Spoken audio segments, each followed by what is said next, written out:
Today, we're diving into the story of Xiao Yan, a decorated war hero who gets absolutely shattered by trauma, only to find his way back in the most brutal way you can imagine.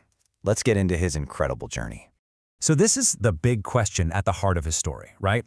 We're not just talking about a soldier who lost his nerve. This is a man so broken by war that his own body turns against him.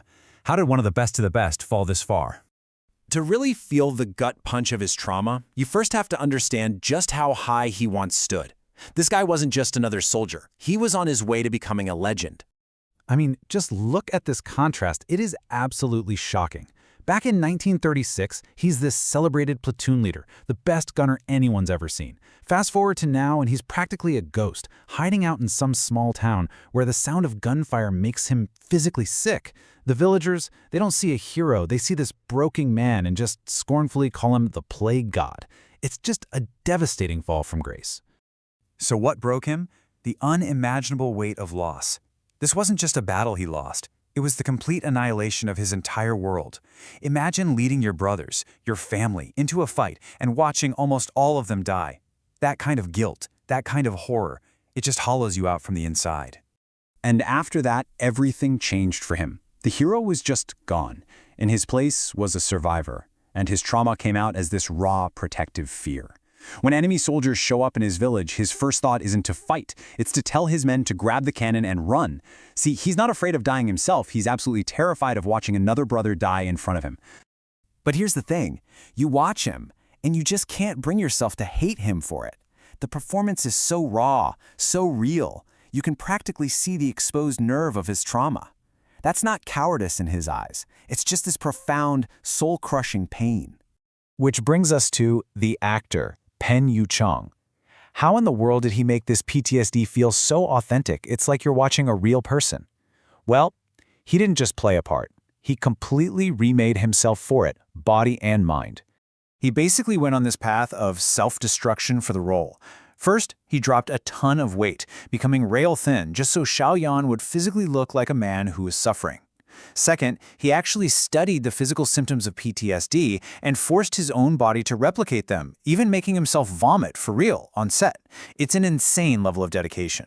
And finally, he completely buried his own famous, cheerful public personality, leaving nothing behind but the haunted shell of Xiao Yan. And what the actor himself says about it is pretty revealing. He doesn't see it as some great acting feat. He saw it as his duty to the character's truth. His thinking was, Xiao Yan suffered like this for years, so to play him honestly, I have to actually live in that suffering myself. Okay, so when you have a character this broken, this deep in survival mode, what could possibly bring the soldier back from the brink? Let's see how this man finds his courage again. You know, it wasn't some big, heroic speech or a sudden change of heart. Nope, it was something way more primal. The blood of another friend spilled right in front of his eyes.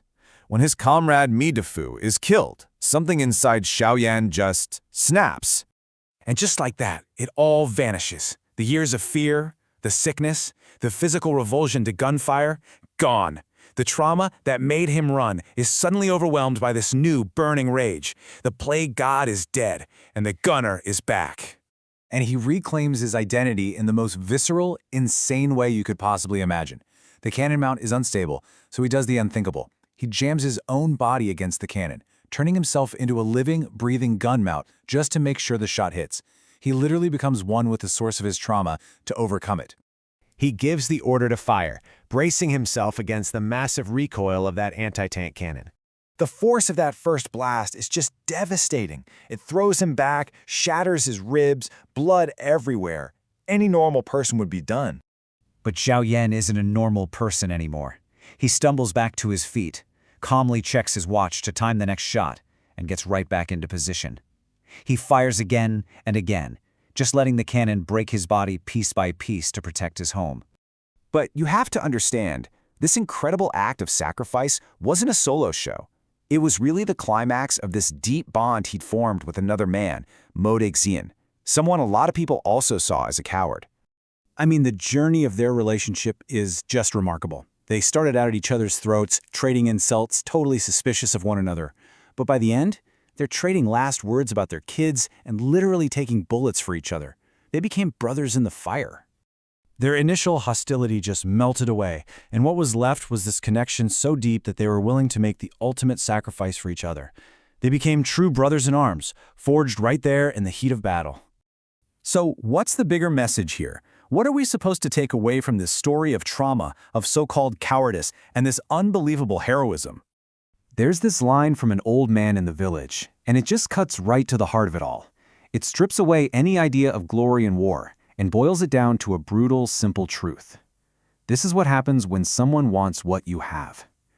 It's not about grand ideas, it's about survival. And that's why his final stand is so powerful. He wasn't trying to become a legend or get his name in a history book. He was fighting for the things right there in front of him. His last few brothers, the weapon he knew how to use, and the very villagers who once called him a plague god. And that, right there, is the ultimate takeaway. The story of Xiao Yan isn't about being fearless.